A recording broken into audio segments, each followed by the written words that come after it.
Let's continue in the Kuzari. We're on page 178. And here's a handout.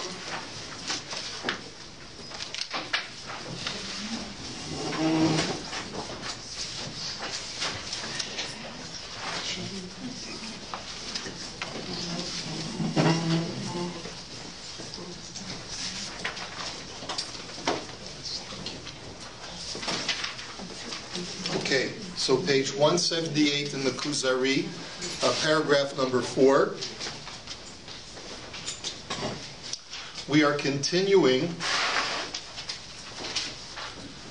along in our discussion of the virtues of the land of Israel, and specifically sayings of the sages who describe the virtue of Eretz Yisrael.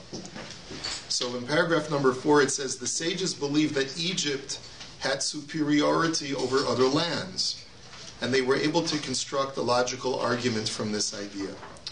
Now, we know that Egypt has a great superiority because the Torah says, Ki haaretz, the land that you're about to come into, Eretz Yisrael, lo ke'eretz Mitzrayimi. It's not like Egypt. Asher tizra zaracha, that all you had to do is plant, and v'ishkisa zaracha kegan hayarak, that all you had to do was just plant, and you could easily irrigate your fields, and everything would grow with great ease and hassle-free. There was no problem in Egypt. You had a Nile that would help irrigate your soil. You were not dependent upon meteorological conditions. You didn't have to daven to Hashem for rain. But Eretz Yisrael is different. Eretz Yisrael does not have the same climate. It's more arid than Egypt, and it does not have the same irrigation system, and therefore you're much more dependent upon the Ribono Shel Olam. So, and we know this, we know for those, there's always a problem about a drought in Eretz Yisrael, not enough water. Baruch Hashem for the desalination plants that are in Israel today, which have actually obviated a lot of the water issues in Eretz Yisrael. That's part of the miracle of modern technology. It's a time, sometimes people believe that with modern technology, you could say we're coming closer and closer to Yemos HaMashiach, because all of the problems that humanity has faced in the past are now being alleviated through these modern technological advances. Eretz Yisrael also doesn't have the same dire concerns about water as it used to. But yet you see that Egypt, as far as the topology, as far as the geography, as far as the weather, all of this makes it a superior land. And therefore, using a logical argument, they said as follows. Egypt was used in the making of the covenant regarding Eretz Yisrael's boundaries. Yet, it is forbidden to return from Eretz Yisrael to Egypt. How much more then does this apply to other lands? Now, what the rabbis are essentially saying over here is that if the Torah does not permit you to go from Eretz Yisrael to Eretz Mitzrayim, then surely the Torah will not permit you to go from Eretz Yisrael to other lands.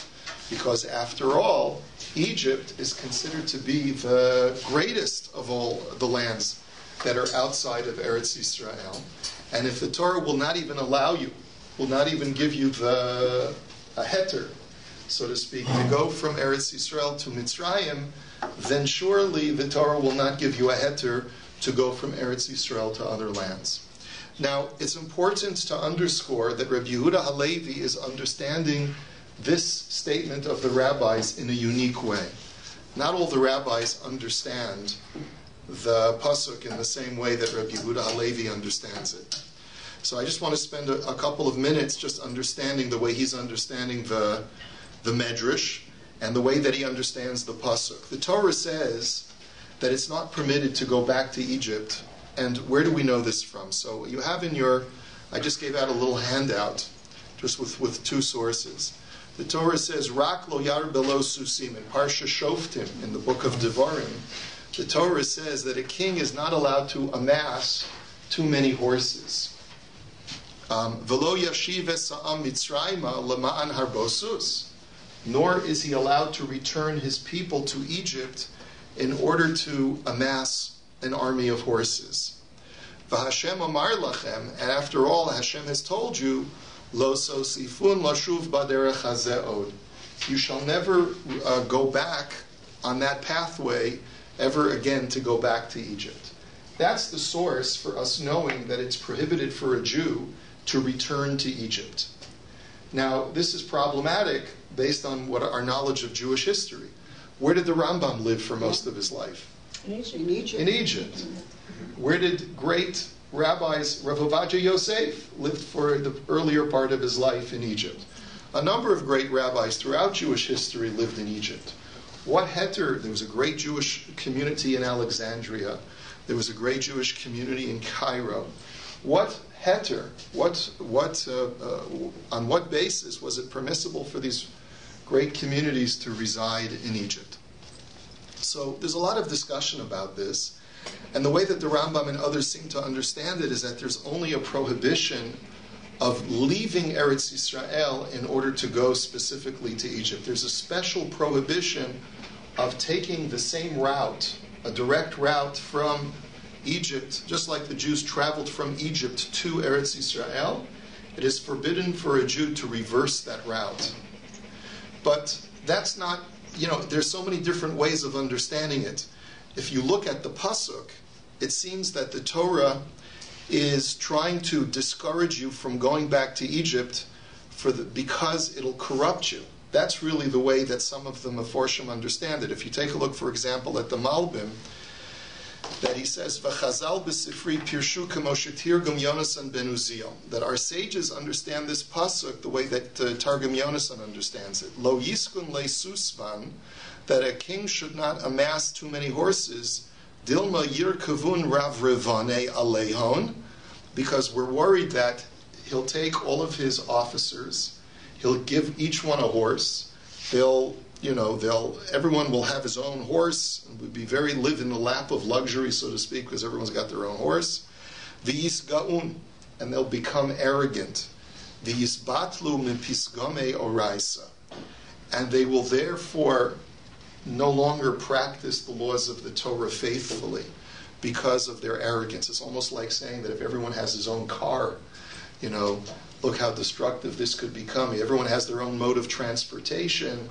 Then society, when it becomes too luxurious, causes people to turn away from Torah. And as a result, this will be terrible. Why? Because v'yechavun chovat galuta lemitzrayim. Because what happens when the Jewish people commit sins and they're living in Eretz Yisrael? What have we learned from the past couple of weeks? That they are expelled from the land. They are expelled from Eretz Yisrael.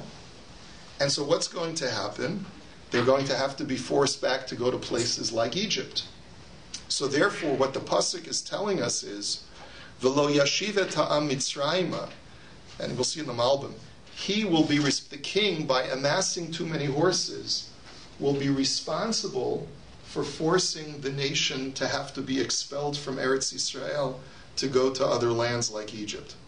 V'Hashem amar lachon, and Hashem has already told you, Lo tosifun lemeitav be'orcha hadein tuv, that you have no right to go back in that backwards direction spiritually. Shirot salomar, what that means is shal yedei aveira zu, that through the sin of living too luxuriously and forgetting about the mitzvahs, this will cause yigrom lahashiv ha'am lemitzrayim begalut. This is going to cause the Jewish people to have to go into Golus. Umashakasav laman harbosus pirish ba'avur avera shel harbosus. What it means is, the king it's not, you're putting the cart before the horse, if I can use that to pun, that play on words. In other words, it's not that you're going to Egypt in order to get horses. It's that your acquisition of horses is going to cause you to go back into Golus and go to Egypt. Thank you. Thank you very much.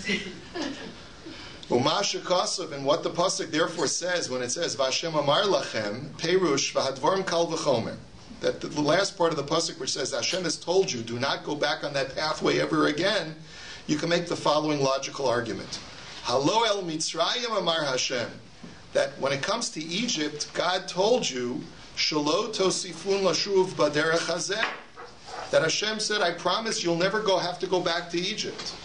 But despite Hashem's promise, uvekol zeh tigrom ha'avera shetiglu l'sham.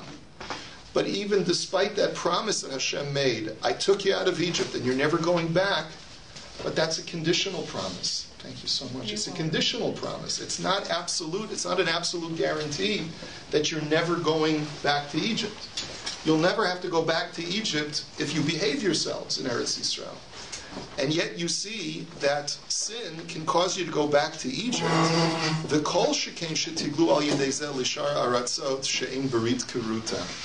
Then surely if God will actually go against his promise of not sending you back to Egypt, but through sin that covenant can be broken, then surely you could end up having to go into galut in other places in the world, like Canada or Europe or South America or whatever the case may be. Mm-hmm. So you see that that's the way that the Yonatan ben Uziel reads the pasuk. It's not that there's a specific commandment that you're not allowed to go back to Egypt. I mean, after all, like the Ramban on this pasuk points out, it's perfectly legitimate for a person to go to Egypt for mercantile purposes. If you need to trade with Egyptians, it was well documented in the Gemara that the people used to go to Alexandria all the time. That was a trading center. It was a place where like all different cultures in the world used to go to Alexandria to buy and sell and things like that. Jews would do that all the time. So there's no prohibition of actually traveling from Eretz Yisrael to Egypt. The prohibition is don't do averos that are going to cause you to have to go back into Galus, and one of those destinations of Galus is going to end up being Egypt. So you see, therefore, that Rabbi Yehuda Halevi has a one way of interpreting the pasuk.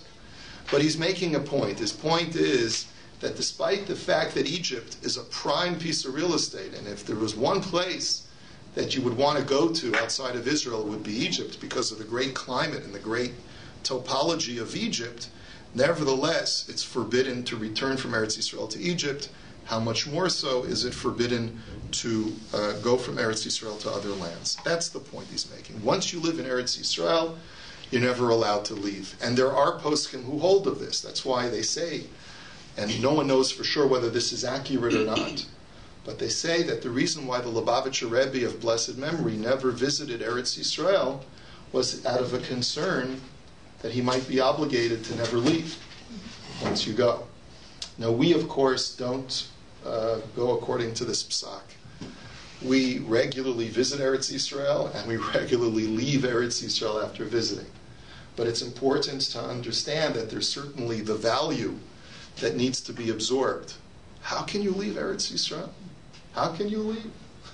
And I hope you're like me, that you feel that way every time you get on the plane at 1 o'clock in the morning in Tel Aviv, right? And you gotta, when it's time to fly back, you say to yourself, what am I doing getting on this plane? How can I leave Eretz Yisrael? That's the sentiment that Rabbi Yehuda Levi is trying to evoke. Yes? Couldn't it be that Hashem is saying we shouldn't go back to Egypt because we were so persecuted there? And not that we would want to go back because it's prime real estate, but that you're not going to have to go back to the place that treated you so badly. No? Well, again, that's not the way that Rabbi Yehuda Halevi is learning this medrash that he's quoting from the Sifri. He's saying that Chazal are extolling Egypt. But you're right. The way you look at the pasuk at face value is that Hashem promised you'll never have to go back to Egypt. I'll never put you back in that place ever again.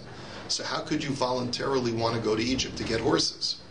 Right, like the way I feel about Germany, that I'd never want to live there. Yeah. I would imagine that they felt that way about Mitzrayim. I would imagine you're right. Yeah, that's the way I would look at the pasuk as well. But he's looking at it from a different perspective, because you know that quite often the Jewish people, when they were in the Midbar, said, if only we were back. Nitana rosh v'nashuva Mitzrayim. And let's go back. Zacharnu es hadaga. We remember the fish and all the good stuff that we used to eat there.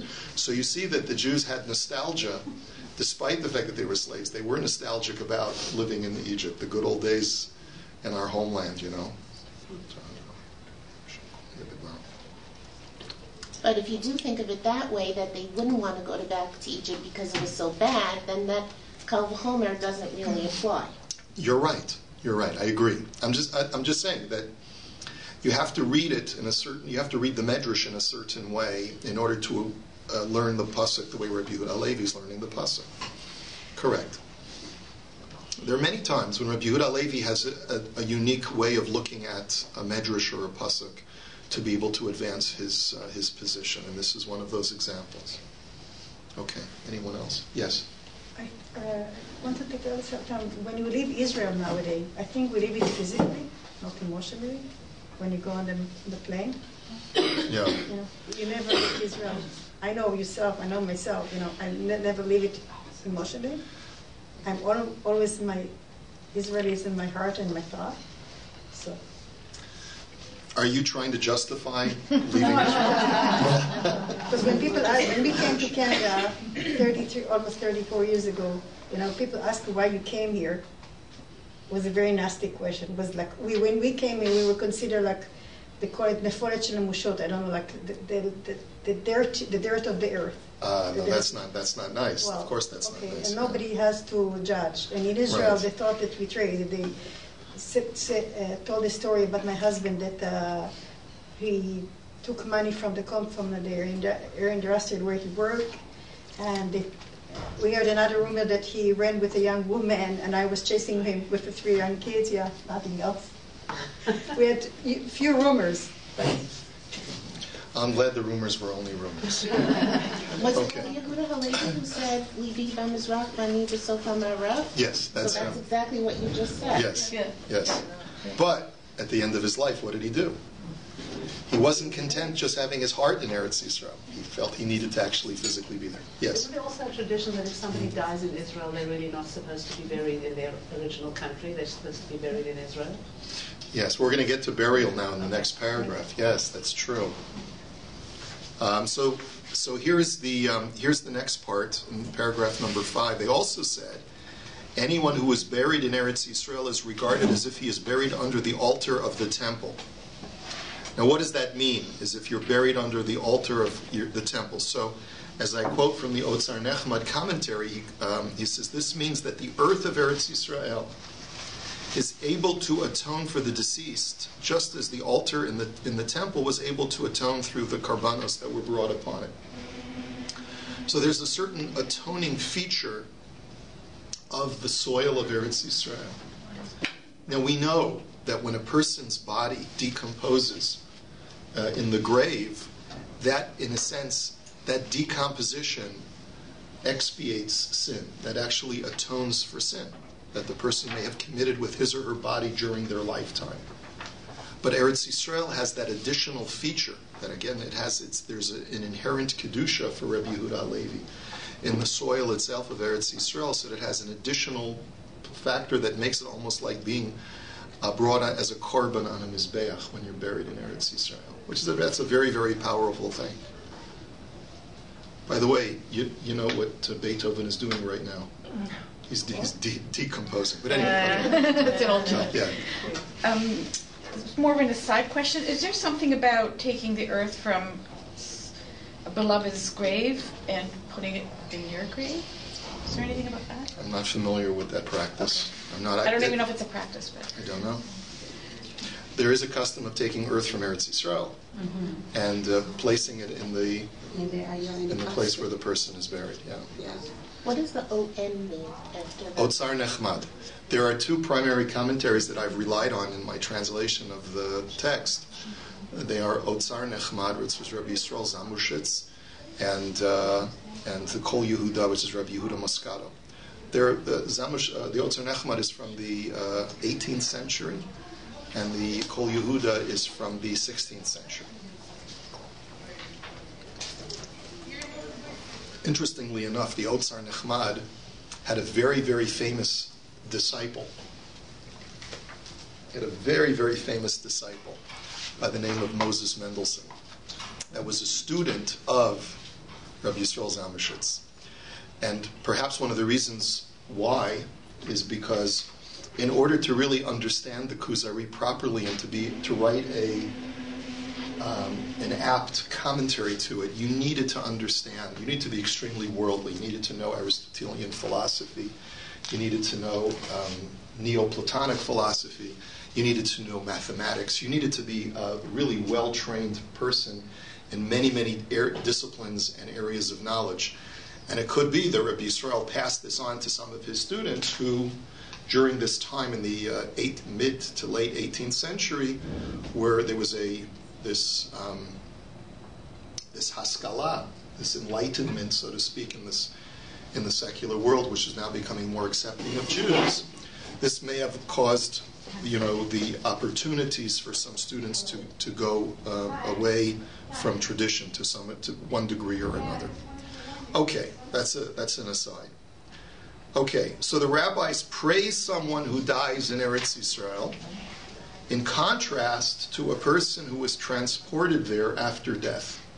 So what we're going to see from Yehuda Halevi is that he is critical of the practice that so many Jews do, which we actually encourage Jews to do, which is to be buried in Eretz Yisrael. He says it's not so good. He says it's much better to die in Israel than to die in Chutz La'aretz and have your remains transported there. He says, they said there is no comparison between Eretz Yisrael's protective power over a living person and its protective power over someone deceased. Eretz Yisrael will do great things for your corpse, but it'll do much greater things for you when you're alive. So if you have the opportunity, then you should go. And although Eretz Yisrael has protective power even over someone deceased, the rabbis nevertheless stated that in the case of someone who had the opportunity to live in Eretz Yisrael during his lifetime but opted not to, it is forbidden to transport such a person to Eretz Yisrael after his death. They said that God declares, during your lifetimes you placed my inheritance as an abomination. It's a pasuk from Yirmiyahu. You disregarded, you deprecated Eretz Yisrael because you never really made the strong effort to go there. And during your deaths you have come and defiled my land. So you're adding tumah to Eretz Yisrael by bringing a corpse to Eretz Yisrael. So you see that this is a critical position on those who choose to be buried in Eretz Yisrael. And yet, so in order to assuage anyone who has the desire to be buried in Eretz Yisrael, including myself, and I'm not currently living in Eretz Yisrael, so the Rambam addresses this point in footnote 160. Nevertheless, writes Rambam, the great sages of the diaspora still used to transport their dead to Eretz Yisrael. You may learn this from Yaakov, our patriarch, and Yoseph, the righteous, both of whom had their remains transported from Egypt to Eretz Yisrael. So we have precedent for this, that even people who lived most of their lives in Chutz La'aretz still felt justified to have their remains transported post-mortem to Eretz Yisrael. Now, that's a comforting thought from the Rambam, but it's not completely comforting. I have to confess. Why is it not completely comforting? Can anyone think why the analogy that we would want to make between ourselves and Yaakov and Yosef is not completely apt? Well, Yaakov went.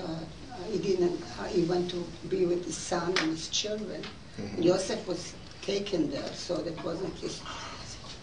They were forced to live in Chutz La'aretz. Yosef was forced to live there because he was sent down there as a slave and then became the viceroy and understood that he had a divine role to play in living in Chutz La'aretz. As a matter of fact, our sages seem to indicate that he wouldn't even have had the option of making Aliyah because Paro needed Yosef. He was too ensconced in a position of power and leadership to just pick up and leave. That would have been perceived as an act of mutiny, and probably the Egyptians would never have let him leave. And when it comes to Yaakov, well, God spoke to Yaakov. Yaakov didn't want to leave Eretz Yisrael even after he discovered that Yosef was alive. But Hashem told him, Al tira me'rada Mitzrayim. Don't be fearful of going down to Egypt. It's the right thing for you to do.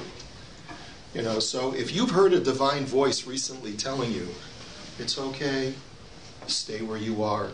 You don't need to go to Eretz Yisrael. If you've heard that voice, then you should feel no guilt in living in Chutz La'aretz. I feel guilty. But that's the thing, is that sometimes the voice is there. Sometimes you can justify the voice, because sometimes Hashem does tell you, no, this is where you belong right now. And there are times when you can make that justification. Every person has to make that determination on his own or her own. No one can tell you that you don't belong here. What I can tell you is, you should think about whether or not you belong here. But you have to think about it, and you have to make that determination: do I belong here or not? And if you come to the conclusion, yes, this is where I belong, I need to be here for whatever reason, fine. So then you're like Yaakov or Yosef, who couldn't leave, right? But you have to think about it. That's the benefit of learning a passage like this, is to say to yourself, listen, is this what my fate is going to be? Am I going to live out my natural life in Chutz La'aretz, only to be buried in Eretz Yisrael? Or do I have the ability to change that destiny and to make Aliyah? That's the question that only you can answer. And we'll hold it here for today.